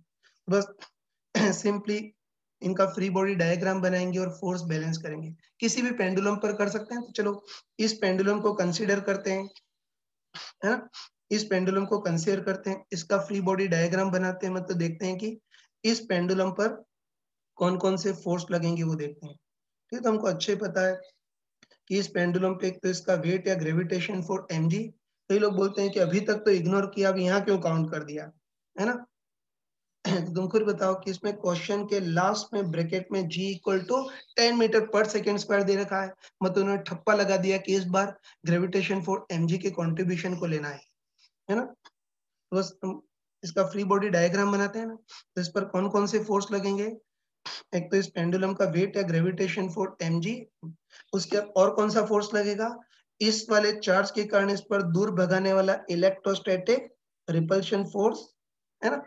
इस वाले चार्ज के कारण दूर भगाने वाला इलेक्ट्रोस्टैटिक रिपल्शन फोर्स लगेगा, है ना? और हम क्लियरली बोल सकते हैं कि दोनों पेंडुलम स्फेरिकल हैं और हमको पता है कि अगर दोनों चार्जेस स्फेरिकल हो, है ना? अगर दोनों चार्ज स्फेरिकल हो, तब भी इलेक्ट्रोस्टैटिक फोर्स के लिए K Q N Q2 अपन R स्क्वायर लगा सकते हैं। है ना? तो बताओ, दोनों पॉइंट चार्जेस हो या स्फेरिकल चार्जेस हो तो electrostatic repulsion force K Q N Q2 अपन R स्क्वायर, जहाँ R दोनों पेंडुलम के बीच टोटल डिस्टेंस, तो ये टोटल डिस्टेंस तुम निकाल सकते हो ना, है ना? तो बस इस वाले राइट एंगल ट्रायंगल को चलो इसको देखते हैं। इस वाले राइट एंगल ट्रायंगल को देखते हैं। उसमें हाइपोटेनस L, एंगल थीटा है, तो ये परपेंडिकुलर कितना हो जाएगा? L sin theta. ये L sin थीटा तो सिमेट्रिकली ये भी L sin थीटा होगा। तो बताओ दोनों के बीच टोटल डिस्टेंस कितनी हो जाएगी? 2L sin theta. तो बताओ इस वाले पेंडुलम के कारण इस पर दूर भगाने वाला इलेक्ट्रोस्टैटिक रिपल्शन फोर्स लगेगा और वो कितना होगा? K Q1 Q2 अपन R स्क्वायर। K Q1 की जगह Q, Q2 की जगह भी Q, अपन R दोनों के बीच डिस्टेंस कितनी है? 2L sin थीटा का होल स्क्वायर, है ना? एक तो ग्रेविटेशन फोर्स mg, एक इस पेंडुलम के कारण दूर भगाने वाला repulsive force K Q1 Q2 अपन R स्क्वायर और कौन सा फोर्स लगेगा? टेंशन। तो बताओ, ये पेंडुलम रस्सी से लटका हुआ है, तो बताओ रस्सी इसको खींचेगी टेंशन T से, है? तो इस पे 3 फोर्स लगेंगे, एक तो mg, एक दूर भगाने वाला इलेक्ट्रोस्टैटिक रिपल्शन फोर्स और ये रस्सी इसको खींचेगी टेंशन T से। बस बताओ, ये पेंडुलम इक्विलिब्रियम पे आकर रुक गया है तो फोर्सेस को बैलेंस करेंगे। तो बताओ mg और इलेक्ट्रोस्टैटिक फोर्स तो सीधे इनको छेड़ते नहीं, ऐसे ही रहने देते हैं, और टेंशन T टेढ़ा है तो इसके कंपोनेंट कर लेते हैं। ये तो हमको पता है कि टेंशन T का एक कंपोनेंट तो वर्टिकल होगा और एक हॉरिजॉन्टल। बताओ ये एंगल थीटा है तो ये भी अल्टरनेटिव एंगल थीटा, इसके साथ एंगल बन रहा है तो T का एक कंपोनेंट T cos थीटा और ये कंपोनेंट T sin थीटा। बस तुम आराम से बताओ कि पेंडुलम इक्विलिब्रियम पे आकर के, है ना, ये पेंडुलम इक्विलिब्रियम में आकर के रुक गया है, तो इक्विलिब्रियम के लिए हम सिंपली फोर्सेस बैलेंस करेंगे। आगे पीछे मूव नहीं कर पा रहा है तो आगे पीछे फोर्सेस बैलेंस करेंगे, और ऊपर नीचे भी मूव नहीं कर पा रहा तो ऊपर नीचे भी फोर्सेस बैलेंस करेंगे। चलो पहले आगे पीछे फोर्स बैलेंस करते हैं। तो आगे की ओर कितना है? T sin थीटा इक्वल पीछे की ओर कितना है? K Q स्क्वायर ओपन, इसका होल स्क्वायर करेंगे तो 4L square sine square theta. और ऐसे ही ऊपर नीचे फोर्स बैलेंस करते हैं, तो ऊपर की ओर कितना है? T cos theta equal to नीचे की ओर mg। बस हमको एंगल थीटा निकालना है, टेंशन T को हटाना है, तो T को हटाने के लिए सिंपली इनका डिवाइड करेंगे। बताओ, इसमें इसका डिवाइड करेंगे तो T से T कैंसल, तो इधर बचेगा sine theta open cos theta, जिसको हम टेन थीटा बोल सकते हैं, इक्वल टू इधर कितना आएगा? के Q square upon 4L square mg into sine square theta. इस नमूने को उधर ट्रांसफर करते हैं, उधर ट्रांसफर करेंगे तो कितना आ जाएगा? Sine square theta into tan theta equal to K Q square upon 4L square mg। तो डिफ्लेक्शन एंगल के लिए इक्वेशन ये बन गई। अब देखो, अब इस इक्वेशन को और ज्यादा सॉल्व नहीं कर सकते हैं। तुम चाहो तो टेन थीटा का ऑपरेशन करके sine theta open cos theta लिख देना, होता है तो और खतरनाक बन जाएगा, sine cube theta open cos theta equal this thing. ये तो अच्छे ध्यान रखना कि इसमें और ज्यादा सॉल्व नहीं कर सकते, है ना? थीटा के लिए और ज्यादा सॉल्व नहीं कर सकते, बस हमको यहीं तक छोड़ना पड़ेगा, है। तो ध्यान रखना कि अगर थीटा लार्ज हो तब तो हम अप्रोक्सीमेशन भी नहीं लगा सकते, बस हमको यहीं तक छोड़ना पड़ेगा। लेकिन इस बार हमको दे रखा है कि इलेक्ट्रोस्टैटिक रिपल्सिव फोर्स mg के कंपैरिजन में काफी कम है। इलेक्ट्रोस्टैटिक रिपल्सिव फोर्स कम है तो डिफ्लेक्शन एंगल थीटा भी बहुत स्मॉल है, और बस थीटा बहुत स्मॉल है तो अब हम अप्रोक्सीमेशन भी लगा सकते हैं। तो तुमने मैथमेटिकल टूल में पढ़ा होगा, है ना, मैथमेटिकल टूल में तुमने पढ़ा होगा कि बताओ थीटा बहुत स्मॉल हो तो साइन थीटा को अप्रोक्सीमेटली हम थीटा लिख सकते हैं, तो साइन स्क्वायर थीटा को हम क्या लिख सकते हैं? Theta square. और एंगल बहुत स्मॉल हो तो टेन थीटा को भी अप्रोक्सीमेटली थीटा लिख सकते हैं। फिर थीटा स्क्वायर इंटू थीटा कितना हो गया? Theta cube. तो थीटा क्यूब अप्रोक्सीमेटली के Q square upon 4L square mg है, तो बताओ थीटा अप्रोक्सीमेटली कितना आ गया? के Q square upon 4L square mg की पावर 1/3। तो इस तरह से हम स्मॉल डिफ्लेक्शन के केस में हम अप्रोक्सीमेशन लगा सकते हैं। अगर डिफ्लेक्शन ज्यादा होता तो बस अपनी गाड़ी यहीं आकर के अटक जाती। अब देखो अपने इंडिया में महामूर्खों की कमी नहीं है। तो मूर्ख लोग कई बार ये पूछते हैं कि अर्थ के कारण पेंडुलम पर ग्रेविटेशन फोर्स mg ये तो ले लिया, लेकिन ये पेंडुलम के बीच आपस में भी ग्रेविटेशन फोर्स लगेगा ना। इस पेंडुलम के कारण ये भी ग्रेविटेशन फोर्स एट्रैक्शन लगाएगा Gm1m2 अपन r स्क्वायर, इसको क्यों नहीं लिया? ये पूछते हुए लोगों को शर्म भी नहीं आती है ना? तो देखो ग्रेविटेशन वाले पार्ट पे है ना, ग्रेविटेशन वाले पार्ट पे मैंने चमका कर बताया था कि ऐसे छोटे या कम मास वाले ऑब्जेक्ट के बीच ग्रेविटेशन फोर्स बिल्कुल नेग्लिजिबल होता है तो दोनों पेंडुलम ऑर्डिनरी ऑब्जेक्ट है ना, जैसे जो ऑर्डिनरी ऑब्जेक्ट होते हैं इनके बीच लगने वाला ग्रेविटेशन फोर्स बिल्कुल नेग्लिजिबल होता है। ठीक है। ग्रेविटेशन फोर्स प्रैक्टिकली तभी मीनिंगफुल होता है जब दोनों में से कम कोई एक बॉडी एस्ट्रोनॉमिकल हो। तो ध्यान रखना कि ये जो mg है वो कंसिडरेबल होगा, क्योंकि ये mg क्या है, अर्थ मतलब धरती माता के कारण पेंडुलम पर लगने वाला ग्रेविटेशन फोर्स है। अर्थ एस्ट्रोनॉमिकल से ये तो मीनिंगफुल होगा, लेकिन इन दोनों पेंडुलम के बीच आपस में लगने वाला ग्रेविटेशन फोर्स मीनिंगलेस होगा, नेग्लिजिबल होगा। इसको काउंट करने की जरूरत ही नहीं थी, मूर्खता भरी चीज मैंने दूसरी बार बताई, अब आगे ऐसी चीज नहीं बताऊंगा। हाँ बच्चों, इसका एक और क्वेश्चन ले रहा हूँ। ठीक है, तो क्वेश्चन पहले एक्सप्लेन कर लेता हूँ। ठीक है, इसमें हमको दे रखा है कि एल एन के दो आइडेंटिकल धागे हैं और उससे हमने दो आइडेंटिकल पेंडुलम लटका दिए हैं। हर एक पेंडुलम का मास m और हर एक पेंडुलम पर चार्ज प्लस q है। और पहले इस सिस्टम को हमने एयर में रखा है, तब हमको दे रखा है कि इक्विलिब्रियम में हर एक पेंडुलम वर्टिकल से थीटा एंगल जितना डिफ्लेक्ट हो रहा है। अब सेकेंड पार्ट में देखना है। तो सेकेंड पार्ट में हमने क्या किया है कि इस पूरे पूरे सिस्टम को केरोसिन में डुबो दिया है जिसकी रिलेटिव परमिटिविटी 3 है। और हमको दे रखा है कि केरोसिन में डुबोने के बाद भी डिफ्लेक्शन एंगल बिल्कुल अनचेंज रहता है, मतलब थीटा का थीटा ही रहता है। तो बस इस बेसिस पर हमको बताना है कि पेंडुलम की डेंसिटी है ना, पेंडुलम को सॉलिड स्फेरिकल बॉल मानना है, तो हमको पूछा है कि इस बार पेंडुलम की डेंसिटी ओपन इस लिक्विड की डेंसिटी का रेशियो क्या होगा। और आंसर हमको दो इंटीजर और डेसिमल के दो प्लेसेस तक हमको आंसर राउंड ऑफ करके बताना है। हाँ बच्चों, इस क्वेश्चन को एक बार करते हैं। ठीक है, तो देख लेना, हमको दे रखा है कि दो आइडेंटिकल पेंडुलम है, उनको पहले एयर में रखा है और हमको दे रखा है कि एयर में रखने पर इक्विलिब्रियम में हर एक पेंडुलम वर्टिकल से थीटा एंगल डिफ्लेक्ट होता है। इस बस इक्विलिब्रियम के लिए किसी भी एक पेंडुलम पर फोर्सेस बैलेंस करेंगे, जैसे हमने पिछले क्वेश्चन में किया वैसे ही करेंगे। तो चलो इस वाले पेंडुलम पर फोर्सेस बैलेंस करते हैं। तो देखो इस वाले पेंडुलम पर कौन कौन से फोर्स लगेंगे। एक तो इसका वेट या ग्रेविटेशन फोर्स mg लगेगा। दूसरा, इस वाले पेंडुलम के कारण इस पर दूर भगाने वाला इलेक्ट्रोस्टैटिक रिपल्शन फोर्स लगेगा। और हमको पता है कि इलेक्ट्रोस्टैटिक रिपल्शन फोर्स कि Q1 Q2 अपन R इनकी सेंटर टू सेंटर डिस्टेंस है, तो हम देख चुके हैं कि L है, ये एंगल थीटा है, तो ये L sin थीटा, तो ये भी L sin थीटा हो गया। तो दोनों के बीच टोटल डिस्टेंस कितनी है, 2L sin थीटा। तो electrostatic force K Q1 Q2 में तो Q square open distance 2L sin theta का होल स्क्वायर है ना, ये फोर्स लगेंगे। और कौन सा फोर्स लगेगा, टेंशन। तो हमको पता है कि पेंडुलम रस्सी से लटका हुआ है, तो रस्सी इसको खींचेगी टेंशन टी से, है ना। हमको आता है कि बताओ टेंशन फोर्स टी टेढ़ा है तो इसके कंपोनेंट कर लेंगे, एक तो हॉरिजॉन्टल और एक वर्टिकल।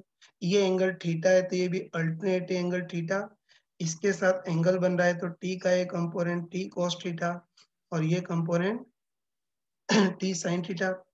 ये तो हमको पता है कि पेंडुलम इक्विलिब्रियम में आकर के रुक गया है ना, बस इक्विलिब्रियम के लिए सिंपली इस पर फोर्सेस को बैलेंस करेंगे। वो एक तो आगे पीछे वाले और एक ऊपर नीचे वाले फोर्सेस को बैलेंस करेंगे। मैं लिख देता हूँ कि एक तो हम आगे पीछे वाले फोर्स बैलेंस करेंगे, तो बताओ आगे की ओर कितना है, T sine theta equal to पीछे की ओर K Q square upon 4L square sine square theta. और ऐसे ऊपर नीचे वाले फोर्स बैलेंस करेंगे तो ऊपर की ओर कितना है, T cos theta equal to नीचे की ओर mg। फिर आगे की कहानी आती है कि हमको टेंशन टी को हटाना है, तो उसके लिए दोनों का डिवाइड कर देंगे। तो बताओ इन दोनों का डिवाइड करेंगे तो हमारे पास कितना आ जाएगा, ten theta equal to K Q square upon 4 L square mg into sine square theta. तो फर्स्ट इक्वेशन हो गई, पहले वाले केस को तो सॉल्व कर लिया है, तो पहले वाले केस के लिए ये फर्स्ट इक्वेशन हो गई। हाँ बच्चों, सेकेंड केस देखते हैं।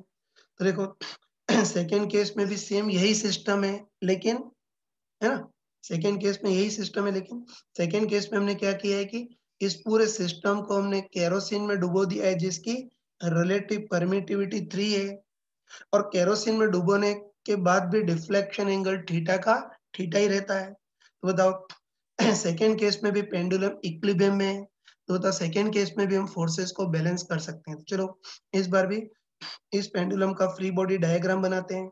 इस बार भी इस पेंडुलम पर कौन-कौन से फोर्स फील होंगे वो देखते हैं। फिर बताओ इस बार भी इस पेंडुलम पे एक तो इसका वेट या ग्रेविटेशन फोर्स mg फील होगा, दूसरा इस वाले पेंडुलम के कारण इस पर दूर भगाने वाला इलेक्ट्रोस्टैटिक रिपल्शन फोर्स लगेगा, है ना। लेकिन हमको अच्छे पता है कि अगर ये पेंडुलम एयर में होते हैं तब तो electrostatic force k q n q2 अपन r स्क्वायर ही होता है, लेकिन इस बार मीडियम में डुबो दिया है और हमको पता है कि मीडियम में डुबो देंगे तो अब इस पेंडुलम पर लगने वाला resultant electrostatic force k q n q2 अपन r square upon epsilon r आ जाएगा, है तो ये बोल सकते हैं। इसको मीडियम में डुबो दिया है, तो अब इस पेंडुलम पर लगने वाला इलेक्ट्रोस्टैटिक रिपल्शन फोर्स वही k q square upon 2L sin theta का होल स्क्वायर इतना तो हो गई, लेकिन मीडियम में डुबो दिया है तो इलेक्ट्रोस्टैटिक रिपल्शन फोर्स अपन एप्सिलॉन r भी आएगा, जहाँ एप्सिलॉन r की वैल्यू 3 है। तो अब इस पर लगने वाला repulsive force k q n q2 अपन r square upon epsilon r मतलब डिवाइडेड बाय 3 ये भी आएगा। उसके बाद बताओ ये रस्सी भी इसको खींचेगी और रस्सी के कारण टेंशन चलो टी डैश बोल लेते हैं क्योंकि कुछ और हो सकती है ना। और हमको पता है कि टेंशन टी डैश टेढ़ा है तो इसके कंपोनेंट करने होंगे, तो इसका एक कंपोनेंट हॉरिजॉन्टल और एक वर्टिकल, ये एंगल थीटा तो ये भी अल्टरनेटिव एंगल थीटा, इसके साथ एंगल बन रहा है तो ये कॉस कंपोनेंट होगा, मतलब टी डैश कॉस थीटा और ये टी डैश साइन थीटा। तो ध्यान रखना कि ये सारे फोर्स तो लगेंगे ही, लेकिन इस पर एक और फोर्स लगेगा, बॉयंसी फोर्स, है ना। तुम खुद बताओ, ये सॉलिड स्फेरिकल पेंडुलम है ना, सॉलिड स्फेरिकल बॉल है और इसको केरोसिन जैसे किसी लिक्विड में डुबो दिया है ना, तो हमको अच्छे पता है कि किसी भी ऑब्जेक्ट को अगर किसी लिक्विड में डुबो दें तो बताओ लिक्विड के कारण इस पर ऊपर की ओर उठाने वाला फोर्स भी फील होगा, जिसको बॉयंसी फोर्स बोलेंगे। तो ये ध्यान रखना, इस पेंडुलम को लिक्विड में डुबो दिया है तो बस लिक्विड के कारण इस पर ऊपर उठाने वाला एक फोर्स भी लगेगा, जिसको बॉयंसी फोर्स बोलेंगे। और ये तुमने फ्लूइड में पढ़ा होगा कि अगर कोई ऑब्जेक्ट कंप्लीटली लिक्विड में डूबा हो तो फिर बॉयंसी फोर्स का ज्यादा सिंपल फॉर्मूला क्या होता है, mg into rho liquid upon rho block, या समझ जाना कि रो ब्लॉक इस ब्लॉक के इस पेंडुलम की डेंसिटी है। ठीक है, ये तुमने फ्लूइड में पढ़ा होगा, तो फ्लूइड में सुना होगा कि बॉयंसी फोर्स का जनरल फॉर्मूला तो density of liquid volume submerge into G होता है, लेकिन अगर कोई ऑब्जेक्ट लिक्विड में कंप्लीटली डूबा हो तो फिर बॉयंसी फोर्स का ज्यादा simple formula mg into rho liquid upon rho block ये होगा। तो बस आराम से बताओ, इस बार भी पेंडुलम इक्विलिब्रियम में, तो इस बार भी हम सिंपली फोर्सेस को बैलेंस कर सकते हैं। तो बस वही आगे पीछे फोर्स बैलेंस करेंगे और ऊपर नीचे, पहले आगे पीछे फोर्स बैलेंस करते हैं। बताओ आगे की ओर कितना है, अरे मैं कहाँ लिखूं, इधर लिख देता हूँ, सॉरी। ठीक, बताओ आगे की ओर कितना है, T dash sine theta equal to पीछे की ओर कितना है, K Q square upon 4L square sine square theta और एप्सिलॉन आर मतलब ये 3 ये भी आएगा, ये क्या हो रहा है ना, ये आएगा। ऐसे ही ऊपर नीचे वाले फोर्सेस को बैलेंस करते हैं। ठीक है, बताओ ऊपर की ओर कितना है, T dash cos theta plus buoyancy force equal to नीचे की ओर mg, तो ऊपर नीचे बैलेंस करते हैं। तो बताओ ऊपर की ओर कितना है, ये क्या हो रहा है यार, ऊपर नीचे फोर्स बैलेंस करेंगे तो ऊपर की ओर फोर्स कितना है, T dash cos theta plus buoyancy force मतलब mg into rho liquid upon rho block equal to नीचे की ओर mg। बस एक तो आगे पीछे फोर्स बैलेंस की और ऊपर नीचे फोर्स बैलेंस की है। अब टेंशन टी को हटाने के लिए दोनों का डिवाइड करेंगे, लेकिन डिवाइड करने में ये वाली टर्म टांग अड़ा रही है, तो उसके लिए इस टर्म को उधर ट्रांसफर करते हैं। तो बताओ इस टर्म को उधर ट्रांसफर करेंगे तो LHS में तो बचेगा T cos थीटा और RHS में कितना बचेगा mg minus mg into rho liquid upon rho block. इसमें mg को कॉमन ले ले तो 1 minus rho liquid upon rho block. तो ये खुद ही कर सकते हो, ध्यान रखना। ये टेंशन T डैश को हटाना है तो उसके लिए इस इक्वेशन में बुओयेंसी फोर्स वाली टर्म को उधर ट्रांसफर करेंगे तो RHS में कितना आ जाएगा mg 1 minus rho liquid upon rho block. बस अब रास्ता साफ है ना, है ना। तो अब रास्ता साफ है तो इस टी डैश को हटाने के लिए सिंपली दोनों का डिवाइड करेंगे। तो डिवाइड करेंगे तो टी डैश से टी डैश कैंसल, तो क्या बचेगा साइन थीटा अपन कॉस थीटा मतलब टेन थीटा। थीटा वही है जो पहले वाला है क्योंकि डिफ्लेक्शन एंगल चेंज नहीं हो रहा है। इक्वल टू RHS का डिवाइड करेंगे तो कितना आ जाएगा K Q square upon 4L square sine square theta mg into 1 minus rho liquid upon rho block और ये एप्सिलॉन आर 3 ये भी आएगा, ठीक है। तो ये सेकेंड इक्वेशन हो गई सेकेंड केस के लिए, ठीक है। बस आराम से बताओ कि अब दोनों इक्वेशन को सॉल्व कर सकते हो ना, है ना। दोनों इक्वेशन को सॉल्व कर सकते हैं तो उसके लिए बहुत सिंपल एक बताओ, दोनों इक्वेशन का LHS बराबर है तो RHS को भी बराबर कर सकते हैं, है ना। LHS बराबर है तो RHS को भी बराबर कर सकते हैं। तो मैं बहुत छोटा से लिख रहा हूँ कि बता इसका RHS कितना है यार, K Q square upon 4L square mg into sine square theta equal to इसका RHS कितना है K Q square upon 4L square sine, ये क्या हो रहा है यार, हाँ 4L square sine square theta फिर mg 1 minus rho liquid upon rho block into 3BA। बस सॉल्व कर लोगे ना, बस LHS बराबर है दोनों के RHS को बराबर कर देंगे, आगे सॉल्व कर सकते हो। तो एक के क्यू स्क्वायर से के क्यू स्क्वायर कैंसल, नीचे 4L square mg sign square theta से 4L square mg sign square theta cancel. बस आगे इसको सॉल्व करोगे तो डायरेक्ट बता रहा हूँ कि आगे इसको तुम सॉल्व करोगे तुम्हारे पास rho liquid upon rho block equal to 2/3 आएगा। मतलब इस लिक्विड और ब्लॉक की डेंसिटी का रेशो 2 है ना, लिक्विड और पेंडुलम की डेंसिटी का रेशो 2/3 आ गया। हाँ बच्चों, अब इसमें एक लास्ट क्वेश्चन करते हैं। ठीक है, इस बार भी हमको दे रखा है कि दो आइडेंटिकल पेंडुलम है जिनको दो सेम लेन के धागों से लटका दिया है, हर एक पर चार्ज Q मान लेते हैं और इक्विलिब्रियम में दोनों के बीच डिस्टेंस x है। फिर हमको दे रखा है कि वो डिफ्लेक्शन एंगल बहुत ही स्मॉल है, मतलब हमको दे रखा है कि x is very very less then L है। तो पेंडुलम इक्विलिब्रियम में रुके हुए हैं। अब देखो इस बार हम ऐसा करें कि कुछ भी करके इन पेंडुलम्स का जो चार्ज है उसको, है ना, इस बार हमको दे रखा है कुछ भी करके पेंडुलम का जो चार्ज है वो कांस्टेंट रेट से लीक हो रहा है ना, कैसे भी हो सकता है। तो वही कि पेंडुलम्स का जो चार्ज है वो कांस्टेंट रेट से लीक हो रहा है, मतलब कहने का मतलब है कि हर एक पेंडुलम का जो चार्ज है वो कांस्टेंट रेट से घट रहा है। तो तुम बताओ कि चार्ज घटेगा तो रिपल्शन फोर्स भी घटेगा, तो बताओ अब ये पेंडुलम रिलेटिवली पास आने लगेंगे ना। बस जिस इंस्टेंट पर इन पेंडुलम के बीच डिस्टेंस x है उस इंस्टेंट पर इनकी पास आने की जो रिलेटिव वेलोसिटी है वो x की कितनी पावर पे डिपेंड करेगी वो देखना है। ऐसे चार ऑप्शन दे रखे हैं और हमको क्वेश्चन में क्लियरली दे रखा है कि डिफ्लेक्शन एंगल बहुत स्मॉल है, मतलब इनके बीच जो आपस में डिस्टेंस x है वो very very less then l है। तो पास आने की रिलेटिव वेलोसिटी x की कितनी पावर पर डिपेंड करेगी वो देखना है। हाँ बच्चों, अब इसको करते हैं हम।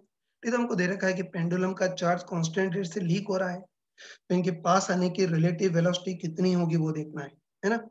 तो इसको हम इजीली कर सकते हैं, है ना। बिल्कुल सिंपल अप्रोच है यार कि वही फोर्स बैलेंस करके हम Q और X में रिलेशन निकाल लेंगे, है ना। बिल्कुल सिस्टमेटिक तरीका कि वो अपने फोर्स बैलेंस पहले किया था ना, वही फोर्स बैलेंस करके हम Q और X में रिलेशन निकाल लेंगे और फिर दोनों t का रिस्पेक्ट में डिफरेंशिएशन करेंगे तो dq by dt और dx by dt में रिलेशन आ जाएगा, है ना। वैसे ही करेंगे। तो चलो सबसे पहले फोर्स बैलेंस करके Q और X में रिलेशन निकालते हैं, है ना। तो मान लेते हैं कि किसी इंस्टेंट पर पेंडुलम का चार्ज Q है ना। मान लेते हैं कि किसी इंस्टेंट पर पेंडुलम का चार्ज Q है और इन दोनों के बीच आपस में डिस्टेंस x है।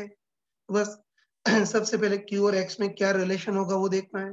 तो बताओ पेंडुलम बहुत धीरे धीरे पास आ रहे हैं, मतलब मान सकते हैं कि हर बार ऑलमोस्ट इक्विलिब्रियम में होंगे।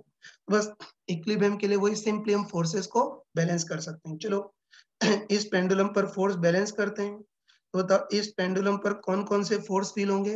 एक तो इसका वेट या ग्रेविटेशन फोर्स mg, दूसरा इस वाले पेंडुलम के कारण इस पर दूर भगाने वाला इलेक्ट्रोस्टैटिक रिपल्शन फोर्स, और इस बार electrostatic repulsion force k q1 q2 मतलब q स्क्वायर अपन इन दोनों के बीच डिस्टेंस x का स्क्वायर। तो repulsive force k q1 q2 अपन इनकी centre to centre distance x का स्क्वायर। और कौन सा फोर्स लगेगा, रस्सी इसको खींचेगी टेंशन टी से। कई बार कर चुके हैं, बताया टी टेढ़ा है तो इसके कंपोनेंट करेंगे, ये एंगल थीटा है तो ये भी अल्टरनेट एंगल थीटा, इसके साथ एंगल बन रहा है तो टी का एक कंपोनेंट टी कॉस थीटा और ये कंपोनेंट टी साइन थीटा। तो बस वही चीज कि इक्विलिब्रियम के लिए हम सिंपली फोर्सेस को बैलेंस करेंगे। तुम बताओ कि चार्ज लीक होगा तो पेंडुलम पास तो आएंगे, लेकिन एक्स बहुत स्मॉल है मत तो बहुत धीरे धीरे पास आएंगे, बहुत धीरे धीरे पास आएंगे, इससे हर बार पेंडुलम ऑलमोस्ट इक्विलिब्रियम में ही रहेंगे। तो बताओ इस बार भी सिंपली फोर्सेस बैलेंस कर सकते हैं। तो एक तो आगे पीछे वाले फोर्स बैलेंस करेंगे, तो बताओ आगे की ओर कितना है T sine theta equal to पीछे की ओर कितना है K Q square upon X square, और ऐसे ऊपर नीचे वाले फोर्स बैलेंस करेंगे तो ऊपर की ओर T cos theta equal to नीचे की ओर एम जी। आगे की कहानी हमको आती है, ये तो हमको पता है कि थीटा निकालना है टी को हटाना है तो उसके लिए दोनों का डिवाइड करेंगे, डिवाइड करेंगे तो टी से टी कैंसिल हो जाएगा।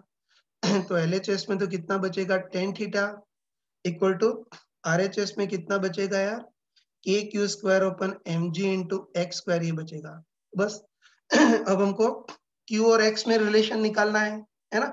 तो हमको क्यू और एक्स में रिलेशन निकालना है, मतलब हमको टेन थीटा को भी एक्स की फॉर्म में लिखना है। ठीक है, तो इसको मैं एक बार अलग से सॉल्व कर लेता हूँ, है ना। तो क्यू और एक्स में रिलेशन निकालना है, मतलब इस टेन थीटा को भी हमको एक्स की फॉर्म में लिखना है। तो उसके लिए सिंपली इस वाले राइट एंगल ट्राइंगल का यूज कर सकते हो। देख कर बताओ कि इस राइट एंगल ट्राइंगल में हाइपोटेनस एल है, ये टोटल डिस्टेंस एक्स है, तो ये कितना होगा एक्स बाय टू। तो बताओ इस राइट एंगल ट्राइंगल में हाइपोटेनस एल है, परपेंडिकुलर एक्स बाय टू है, तो बेस कितना हो जाएगा बताओ root of L square minus X by two का स्क्वायर। तो बस बोल सकते हैं कि इसमें एंगल थीटा हो तो टेन थीटा क्या होगा परपेंडिकुलर बाय बेस। तो परपेंडिकुलर तो कितना है एक्स बाय टू अपन बेस कितना है root of L square minus X by two का स्क्वायर, ये है ठीक है। अब देखो इसको रख सकते हो, लेकिन ये अप्रोक्सीमेशन भी ले सकते हैं। ये तो हमको दे रखा है कि पेंडुलम का डिफ्लेक्शन बहुत स्मॉल है, मतलब X is very very less than L दे रखा है। बस तुम खुद बताओ कि एल के कंपैरिजन में एक्स बहुत ही स्मॉल है, तो एल स्क्वायर के कंपैरिजन में तो एक्स स्क्वायर महा स्मॉल होगा, इसलिए डिनोमिनेटर में हम एल स्क्वायर के कंपटीशन में एक्स स्क्वायर को नेग्लिजिबल मान सकते हैं। और तुम खुद बताओ कि इसको नेग्लिजिबल मान लिया तो डिनोमिनेटर में इफेक्टिवली क्या बचेगा रूट एल स्क्वायर में तो एल, तो टेन थीटा को अप्रोक्सीमेटली हम क्या लिख सकते हैं एक्स बाय टू एल। तो टेन थीटा को हम अप्रोक्सीमेटली ये एक्स बाय टू एल लिख सकते हैं। एक तो तुम इस टाइप से कर सकते हो, या अगर तुम्हें ज्यादा स्मार्टनेस है तो उसको दूसरे दृष्टिकोण से भी कर सकते हो। देखो ये तुमने मैथमेटिकल टूल, तुम खुद बताओ कि इनके बीच आपस में डिस्टेंस बहुत स्मॉल है तो डिफ्लेक्शन एंगल थीटा भी बहुत स्मॉल होगा। और मैथमेटिकल टूल में पढ़ा होगा कि डिफ्लेक्शन एंगल थीटा बहुत स्मॉल हो तो उस केस में साइन थीटा भी अप्रोक्सीमेटली थीटा के बराबर होता है और टेन थीटा भी अप्रोक्सीमेटली थीटा के बराबर होता है।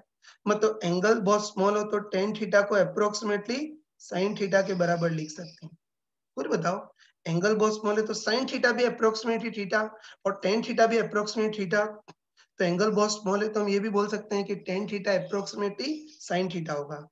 तो एंगल बहुत ही स्मॉल हो तो tan theta approximately sine theta के बराबर होगा, जहां साइन थीटा कितना होगा सिंपली परपेंडिकुलर बाय हाइपोटेनस। तो perpendicular X by two upon hypotenuse L, तो इससे भी एक्स बाय टू एल आ जाएगा। दोनों में से किसी भी तरीके से करेंगे तो वही आएगा। बस हम बोल सकते हैं कि एक्स बहुत स्मॉल है या एंगल बहुत स्मॉल है तो टेन थीटा की वैल्यू अप्रोक्सीमेटली अपने पास कितनी आ जाएगी एक्स बाय टू एल। बस तुम बताओ कि टेन थीटा मतलब X by two L equal to K Q square upon X square, है ना। ये मैं लिख देता हूँ, है ना, कि बताओ टेन थीटा को हम क्या लिख सकते हैं X by two L equal to K Q square upon X square. तो बताओ क्रॉस मल्टीप्लाई करेंगे ना, तो बताओ क्रॉस मल्टीप्लाई करेंगे तो क्या आ जाएगा यार K Q square into two L equal to mg into X cube. तो तुम बताओ कि ये k l mg ये सब कांस्टेंट है ना, तो बताओ ये सब कांस्टेंट है, तो हम पक्का बोल सकते हैं कि इस बार Q square proportional to X cube होगा, है ना। बोल सकते हैं कि बाकी सब कांस्टेंट है, कांस्टेंट कचरे से हमको मतलब नहीं है, तो हम डायरेक्ट बोल सकते हैं कि इस बार Q square proportional to X cube होगा, तो क्यू प्रोपोर्शनल टू एक्स की पावर 3/2 होगा। बस वही फोर्स बैलेंस करके हमने, है ना, फोर्स बैलेंस करके हमने क्यू और एक्स में रिलेशन तो निकाल लिया। तो बस अब हमको दे रखा है कि चार्ज कांस्टेंट रेट से लीक हो रहा है, तो इनके डिस्टेंस चेंज होने की रेट कितनी होगी, मतलब dq बाई dt और dx बाई dt में क्या रिलेशन होगा वो देखना है। तो उसके लिए सिंपली दोनों t के रिस्पेक्ट में डिफरेंशिएशन कर लेंगे। तो बताओ, है ना, दोनों t के रिस्पेक्ट में डिफरेंशिएशन करेंगे, तो बताओ इधर t के रिस्पेक्ट में डिफरेंशिएशन करेंगे तो dq बाई dt आएगा, और इधर t के रिस्पेक्ट में डिफरेंशिएशन कैसे करेंगे, वही पहले पूरे का डिफरेंशिएशन इनटू अंदर वाले का एक बार और, पहले पूरे का डिफरेंशिएशन, तो x की पावर 3/2 का तो डिफरेंशिएशन 3/2 x की पावर 3/2 माइनस 1, और x की पावर 3/2 माइनस 1 करेंगे तो x की पावर 1/2। मैं डायरेक्ट लिख रहा हूँ कि पूरे का डिफरेंशिएशन करेंगे तो 3/2 x की पावर 1/2 इंटू, फिर अंदर वाले का एक बार और करेंगे तो x का t के रिस्पेक्ट में डिफरेंशिएशन dx बाय dt आ जाएगा। अब तुम बताओ, इसमें dq by T charge leak होने की रेट है, और हमको दे रखा है कि चार्ज कांस्टेंट रेट से लीक हो रहा है या कांस्टेंट रेट से डिक्रीज हो रहा है, तो ये dq बाई dt या rate of change of charge constant होगा। बस अब बताओ ये भी कांस्टेंट है, 3/2 भी कांस्टेंट में लिख सकता हूँ कि कांस्टेंट प्रोपोर्शनल टू 3/2, x की पावर हाफ को रूट x लिख सकते हैं, और बताओ dx बाई dt इनके पास आने की रिलेटिव वेलोसिटी होगी ना। तुम खुद बताओ कि x क्या है, दोनों के बीच रिलेटिव सेपरेशन, तो dx बाई dt क्या होगा, रिलेटिव सेपरेशन में चेंज होने की रेट, और रिलेटिव सेपरेशन में चेंज होने की रेट को हम रिलेटिव वेलोसिटी बोल सकते हैं। तो ये तो कांस्टेंट है 3/2 रूट एक्स, और dx by T relative distance की रेट ऑफ चेंज मतलब रिलेटिव वेलोसिटी हो गई। रूट एक्स को उधर ट्रांसफर करेंगे तो relative velocity proportional to 1/√x, ये अपना आंसर आएगा। ये तो कूलॉम लॉ के जितने भी टाइप के क्वेश्चन थे हमने कंप्लीट कर लिए, तो इसको ढंग से देख करके समझ करके नोट कर लेना, और संडे के दिन अपनी इलेक्ट्रोस्टैटिक की शीट में कूलॉम्स लॉ वाला जो सेक्शन है, एक्सरसाइज 1 और एक्सरसाइज 1 के पार्ट फर्स्ट और सेकंड में कूलॉम्स लॉ वाला जो सेक्शन है उसको कंप्लीट कर देना। मंडे की जो क्लास होगी उसमें हम इसको डिस्कस करेंगे।